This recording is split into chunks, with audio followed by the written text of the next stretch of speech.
Hello students, today I, Mrs. Sapna Goyal, is here to present a PPT to explain the first chapter of Hornbill of class 11th.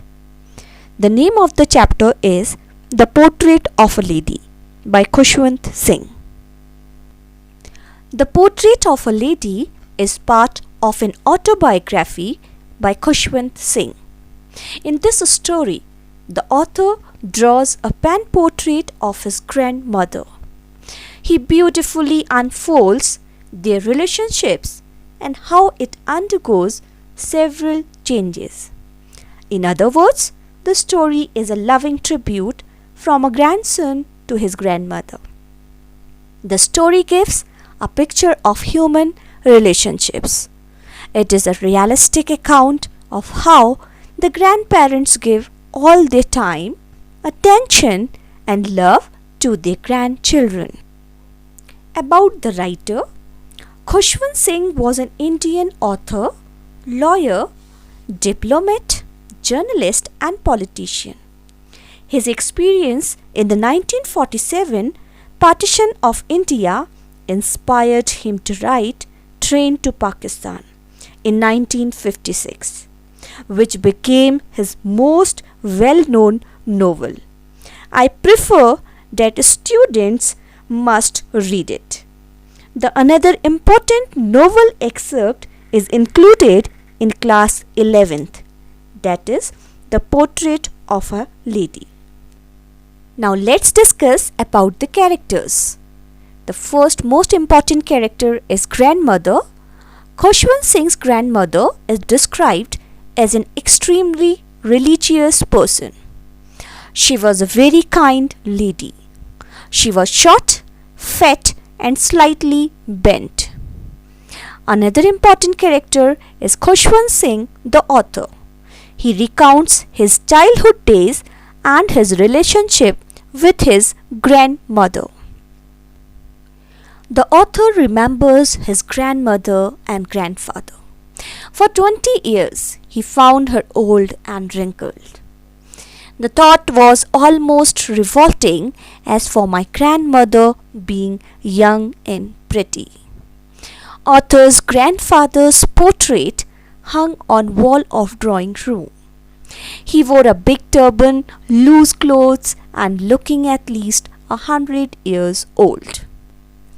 Khushwant Singh recalls his grandmother as short, fat and slightly bent. Her silver hair was scattered untidily on her wrinkled face. She hobbled around the house in white clothes with one hand resting on her waist and the other telling the beads of her rosary.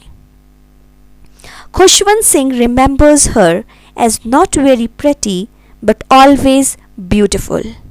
He compares her serene means calm, face to that of a winter landscape. Here, in this line, the poet has used the figure of speech simile. During his stay in the village, grandmother woke him up in the morning, plastered his wooden slate, prepared his breakfast and escorted him to school. His parents had gone to live in the city, leaving him behind the village under the care of his grandmother. Whilst he studied alphabets, she read the scriptures in the temple attached to the school. On their way back home, she fed stale chapatis to stray dogs. Attached with the temple, all the children sat in the veranda reciting alphabets while his grandmother is engaged reading holy scriptures. The turning point in their relationship came when they went to live in the city. Now, the author went to a city school in a motor bus and studied English, law of gravity, Archimedes' principle and many more things, which she could not understand at all. Grandmother could no longer accompany him to school, nor help him in his studies. She was upset that there was no teaching of God and scriptures at city school.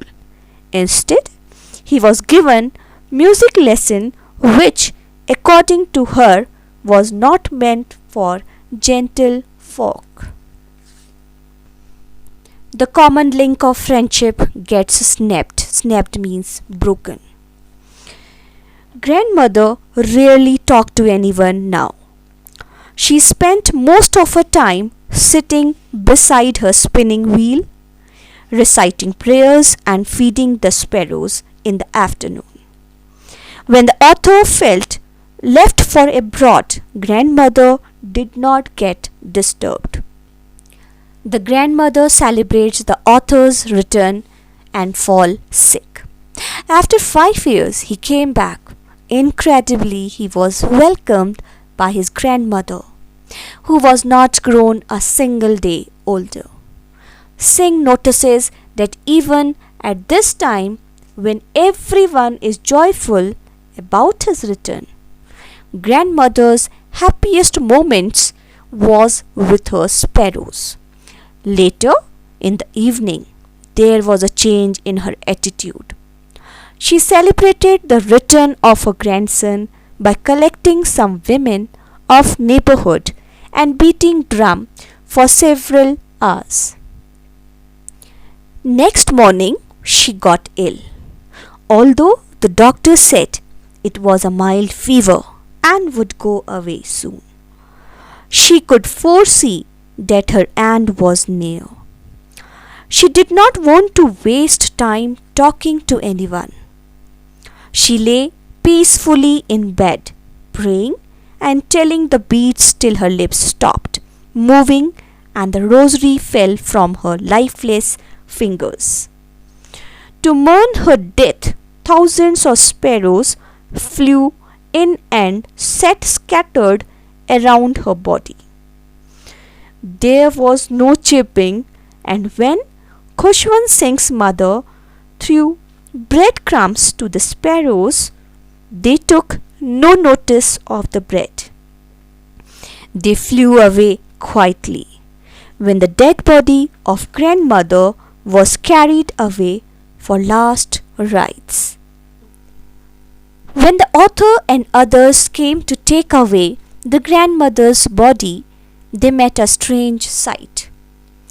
To mourn her death, a lot of sparrows had surrounded the grandmother's body.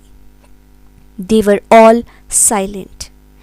When the author's mother offered the sparrows some bread, they refused to eat and quietly flew away after the grandmother's body was carried away for the last rites. Values highlighted in this chapter are love and protect the elderly, give company to the elderly, and compassion for birds and animals.